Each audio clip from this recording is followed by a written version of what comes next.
Bonjour et bienvenue à l'émission Amour et Vie.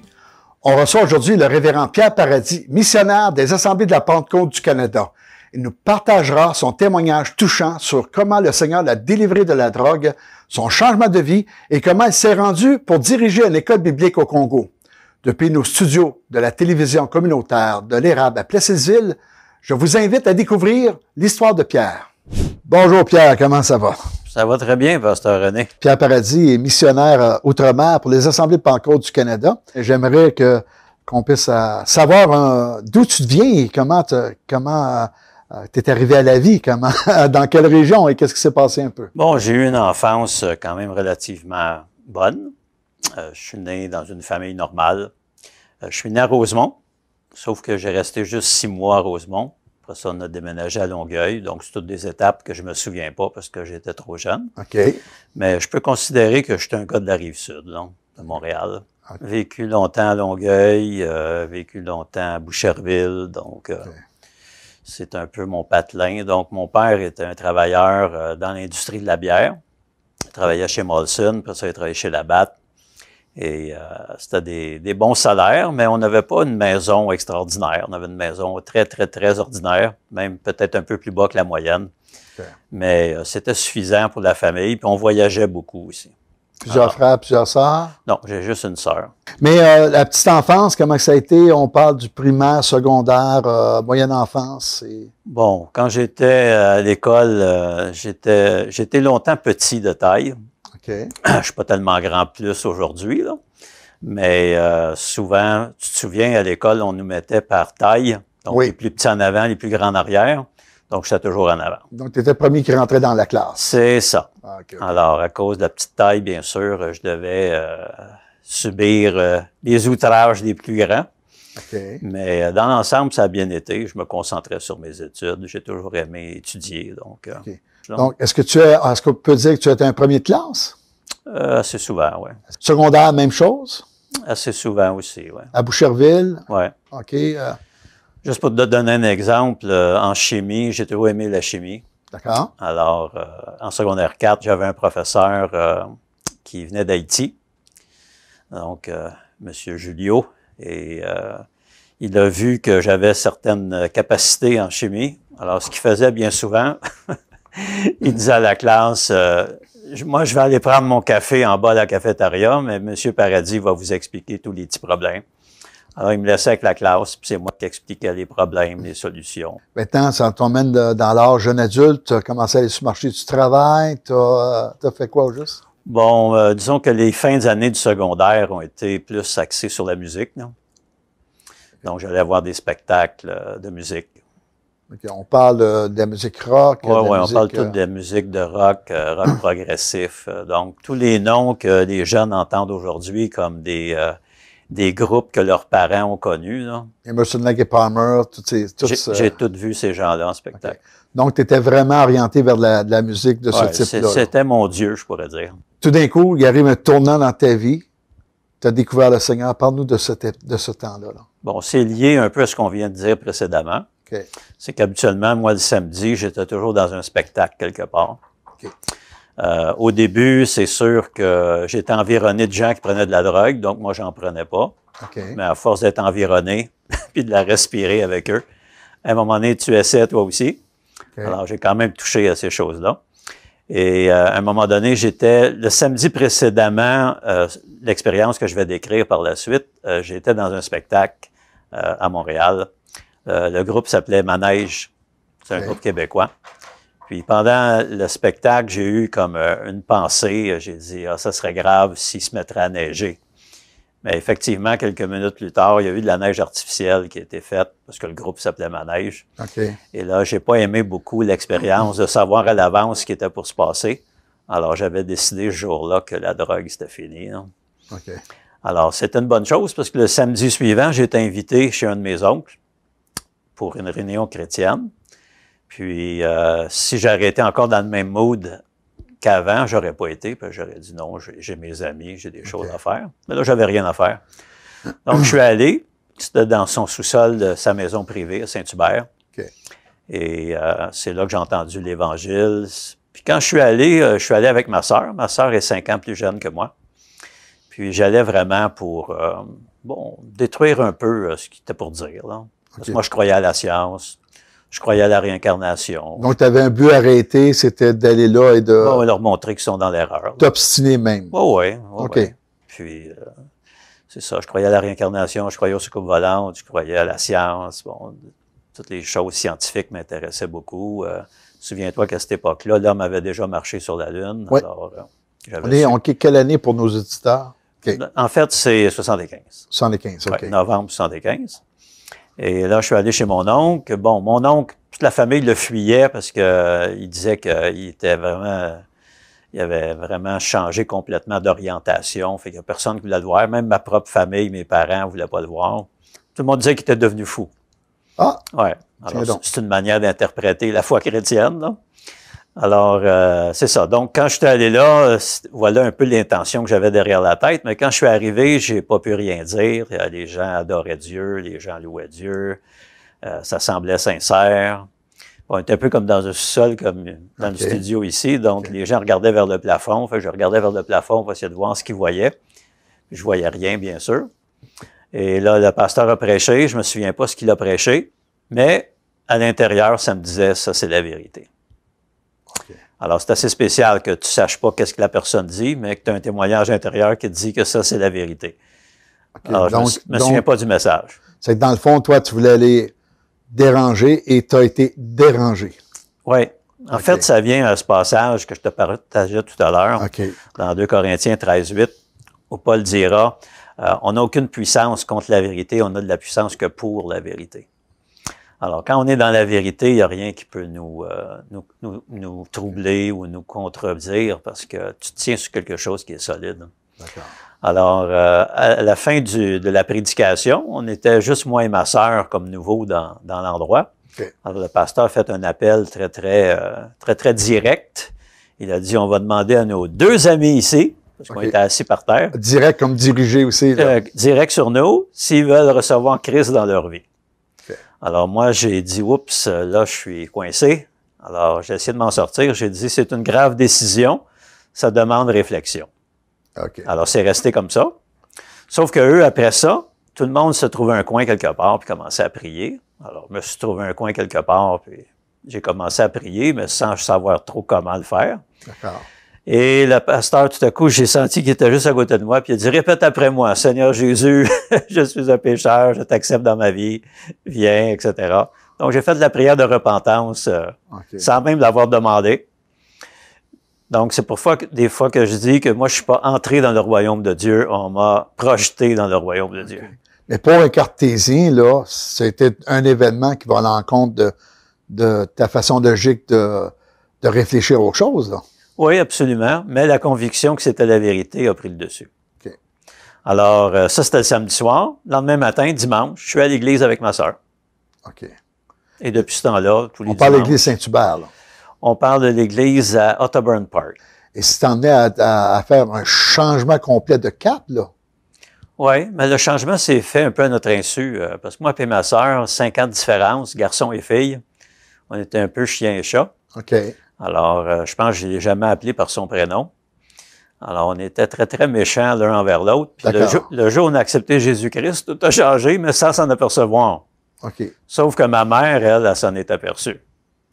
Et là, elle nous demandait, qu'est-ce qui se passe là-bas? Et nous, on disait rien. On disait, si tu veux le savoir, tu as juste à venir.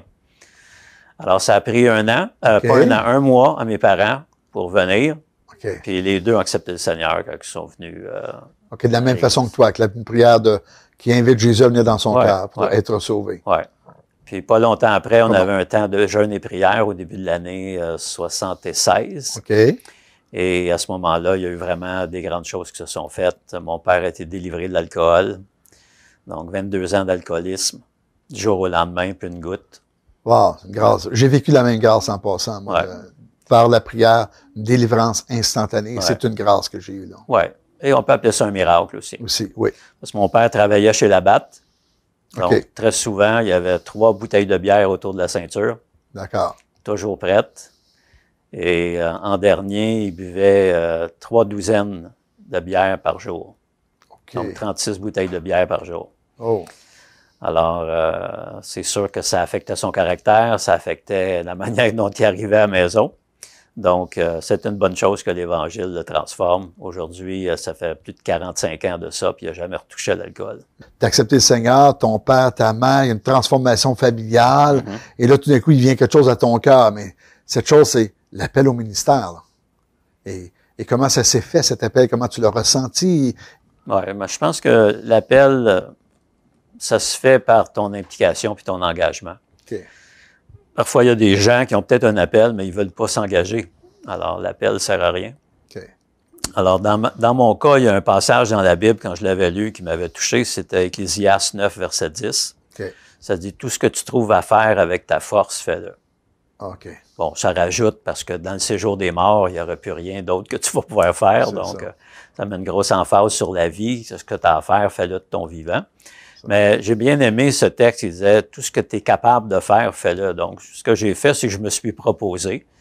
Et dans l'Église, souvent, on cherche des gens pour aider. Donc, je me suis dit, bon, si vous avez un besoin, quelque chose, moi, je suis prêt à le combler. Dans le fond, tu n'as pas été un bénévole involontaire. Non, non, non. Moi, je suis très, très, très volontaire. D'accord.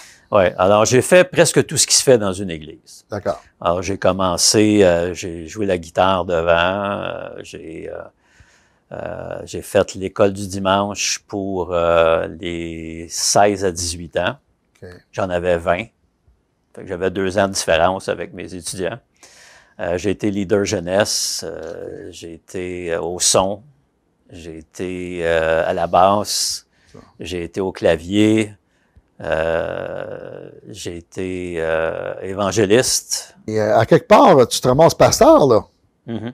Tu sais, ça, c'est une autre découverte de l'appel, là. Oui, en fait, quand je suis devenu évangéliste, c'était surtout avec un frère de l'Église qui avait un projet d'évangélisation. OK. Et ça impliquait de l'évangélisation dans la rue, avec une caravane, donc un autobus scolaire qui se transformait avec une estrade, puis on présentait un film. Okay. Alors moi, j'avais jamais prêché à part que d'enseigner à l'école du dimanche. Alors mon premier message, c'était le 20 mai 1980. C'est une bonne mémoire, mon frère. Pas juste ça, si tu as une bonne mémoire, tu sais ce qui s'est passé le 20 mai 1980. Tu es trop jeune pour ça. OK. C'est la date du premier référendum du Québec pour l'indépendance. C'est pourquoi j'ai pas retenu, parce que j'avais pas le droit de vote encore à ce moment-là. C'est ça. Partout, ce qu'on passait pendant un mois ou deux, c'était oui ou non. Okay. Alors, oui pour l'indépendance, non contre l'indépendance. Okay. Alors, mon message ce soir-là, c'était « Dites oui à Jésus ». Oh. Aussi simple que ça. Alors, moi, j'ai été habitué à prêcher 15 minutes, faire un appel. Alors, j'ai pas été un prédicateur qui prêchait longtemps. Parce qu'en pleine rue, tu peux pas garder l'attention pendant des heures, donc il faut que tu sois concis, rapide. Et les gens passent. Ouais. Alors, j'ai prêché dans toutes les circonstances. Donc, j'ai pas été sauvé dans une église. J'ai été sauvé dans une maison privée. Okay. J'ai pas été non plus rempli du Saint-Esprit dans une église, mais dans une maison privée. Okay. J'ai pas non plus prêché dans une église la première fois. J'ai prêché dans la rue. Dans la rue. Ouais. Okay. Cette année-là, il y a des centaines de personnes qui sont venues au Seigneur pendant notre campagne d'évangélisation avec cette caravane-là. Oui, on a entendu parler de ça dans tout le Québec. Mm-hmm. À quel point que les gens désiraient connaître le Seigneur et qu'ils vous appelaient à l'autre bord de la rue pour dire « Je veux entendre ce que tu viens de dire à mon ami en face. » On a des témoignages extraordinaires. Je pense qu'il y avait vraiment un temps de réveil à cette époque-là. On parle des fins des années 70, début des années 80.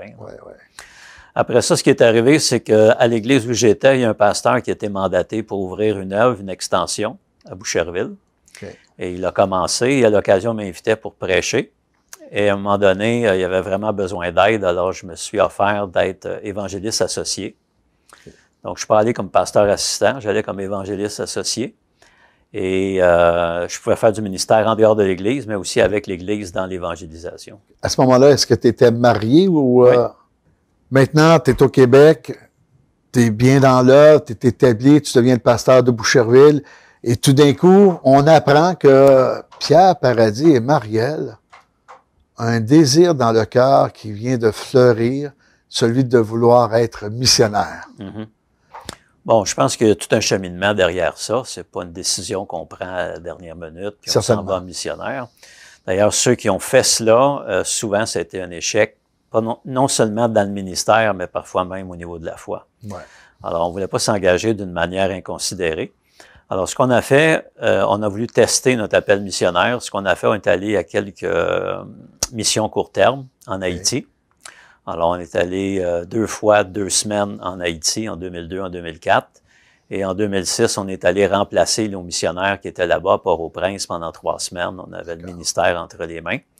Et on a vraiment vu qu'on était capable de faire face à ce genre de situation-là. D'être loin de notre famille, d'être dans un autre contexte, une autre culture, faire face aux défis qui sont là. Et c'est là qu'on a accepté la mission des églises congolaises, donc les églises au Congo, dans la province du Katanga. Ça faisait 7 ans qu'ils priaient pour avoir un missionnaire qui parle français, venant du Canada. Parce que souvent, ils avaient des visiteurs canadiens, mais c'était des anglophones.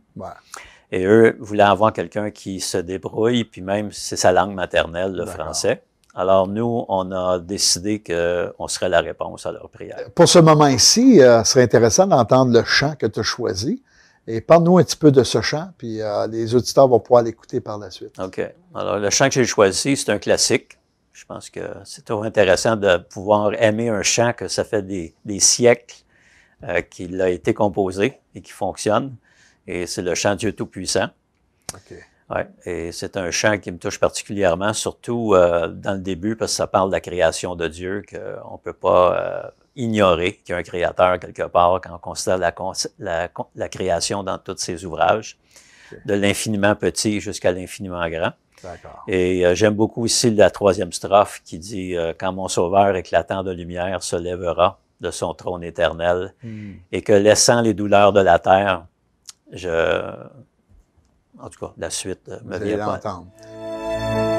Quand mon Sauveur éclatant de lumière se lèvera de son trône éternel et que les sangs des douleurs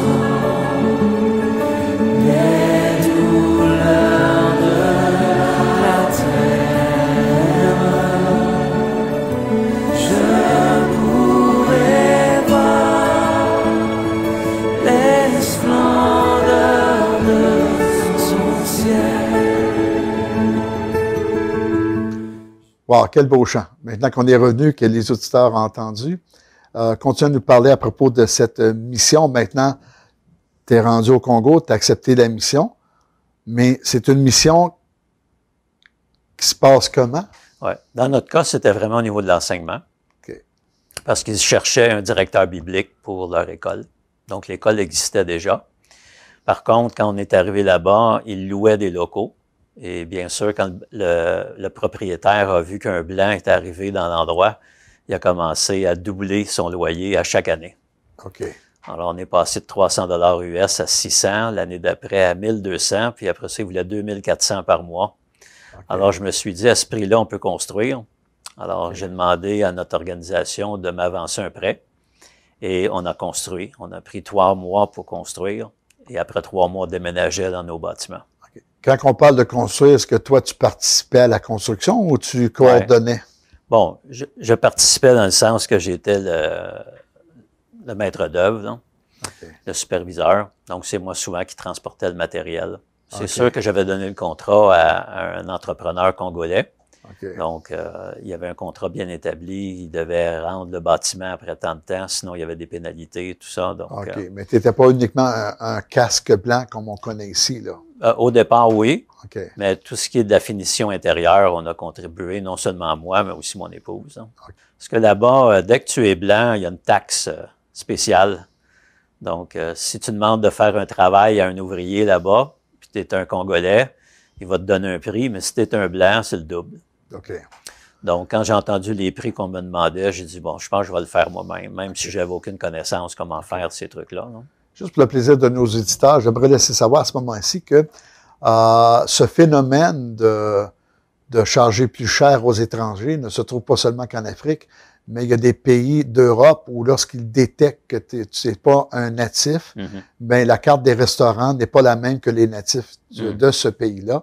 Et on parle de pays de blancs aussi. Là. Ouais. Donc, cette pratique, on la voit un peu partout dans le monde. Oui, même ici au Canada. Tu sais, Quand alors, tu es un étudiant étranger, souvent, les frais de scolarité sont plus élevés. Oui, oui. Ça, pour avoir connu des étudiants Ouais. étrangers, même dans nos organisations ici au Québec. Là. Ouais.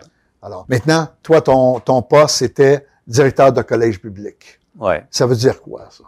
Bon, c'est moi qui faisais les horaires, c'est moi qui supervisais l'enseignement qui était donné. OK. C'est moi qui étais le porte-parole aussi auprès des églises pour le collège biblique. Donc, puis j'étais aussi enseignant en même temps. OK. Alors, on faisait l'administration, on s'occupait des finances. C'était mon épouse qui était trésorière. OK. Alors, on a vraiment géré cela. Et avec la nouvelle infrastructure qu'on avait, 3 salles de classe, bureau, cuisine, salle de bain, bibliothèque. OK. On avait une bibliothèque avec plus de 1500 volumes. OK. Le barème pour le ministère de l'Éducation au Congo pour une université, c'est d'avoir au moins 500 volumes. On en avait 3 fois plus. Juste pour le plaisir de nos auditeurs, collège biblique, ça veut dire une formation théologique en vue de servir dans une église. Oui. OK. En fait, on formait des pasteurs, on formait des évangélistes, on formait... OK. peu importe l'appel que la personne avait, notre désir, c'était que la personne puisse entrer et ressortir avec l'appel qu'elle avait reçu de Dieu, OK. mais avec un équipement. Nous, on donne pas l'appel, OK. on donne l'équipement. Alors, ce que ça veut dire, c'est que parfois, il y a des collèges bibliques qui fonctionnent comme ceci. Tu entres comme évangéliste, tu sors comme pasteur. Tu entres comme prophète, tu sors comme pasteur. Donc, OK. peu importe ton appel, tu sors comme pasteur.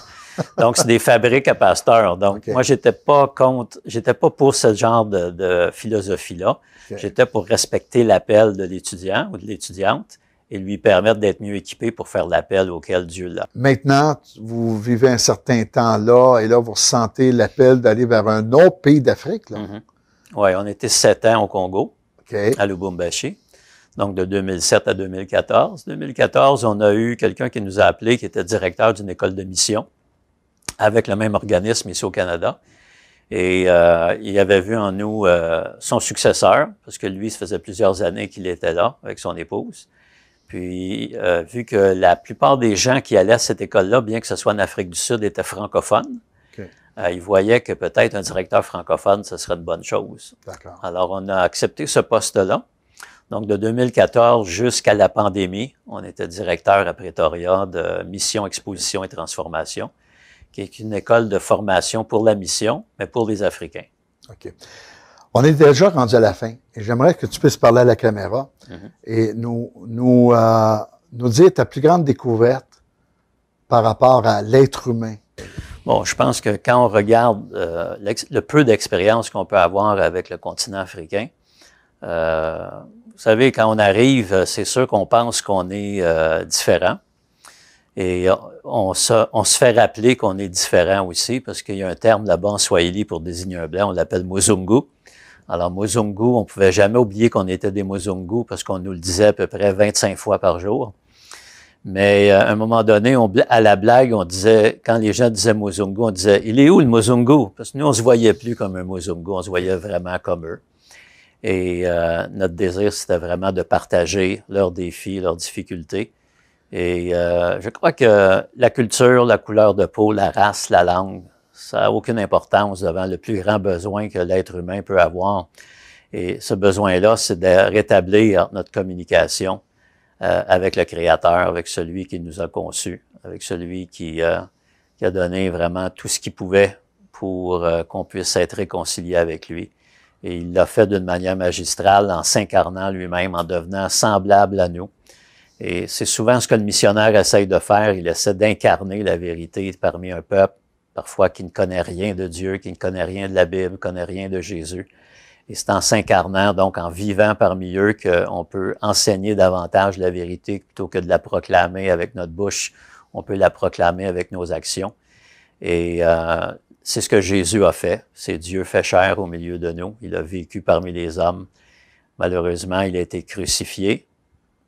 Peut-être qu'on peut dire heureusement, parce qu'en fait, c'était notre salut. C'est nos péchés qu'il a portés. Et Dieu ne l'a pas laissé dans le tombeau, mais il l'a ressuscité le 3e jour. Donc, c'est pas un Dieu qui est mort au tombeau, mais c'est plutôt un Dieu vivant. Et on ne serait pas missionnaire s'il n'y aurait pas un message à proclamer. Beaucoup de missionnaires se font taxer de changer la culture des gens, mais on ne change pas la culture des gens si la culture est bonne. Ce qu'on veut changer, c'est les choses mauvaises dans leur culture. Et à ce moment-là, parfois ces peuples-là, certains d'entre eux, parfois entre ethnies ou entre groupes tribaux, pouvaient s'entretuer. Souvent, quand l'Évangile s'installe bien dans les cœurs, c'est la paix, puis l'harmonie, puis l'amour qui règne. Alors, ça fait vraiment un changement. Et ce même changement-là qui peut se faire dans un pygmée dans la forêt équatoriale du Congo, la République démocratique du Congo, ce même changement-là peut se faire aussi dans la vie de chacun d'entre vous qui nous écoutez. Amen. Ben, merci beaucoup, Pierre. Ça a été très agréable. Et Pierre Paradis est un missionnaire qui a consacré ses dernières années à partager le message de la Bible dans le monde entier. Il a formé aussi des leaders de la foi au Congo et ailleurs dans le monde. Cependant, tout ce chemin a commencé tout simplement avec une rencontre avec le Seigneur dans sa vie. Je voudrais prier maintenant pour vous. Seigneur Jésus, puisses-tu prendre le témoignage de Pierre et comment tu l'as rencontré pour faciliter nos auditeurs à cette même rencontre simple qu'il a eue dans le sous-sol d'une maison privée et comment par la suite tu l'as utilisé à te servir, Seigneur. Alors, rencontre chacun d'entre nous dans cette semaine devant nous, au nom de Jésus. Amen. Pour finir, je vous invite à notre église Amour et Vie tous les dimanches matins à 10h. Je vous attends ici pour une nouvelle émission la semaine prochaine à la TVCI. Merci, au revoir.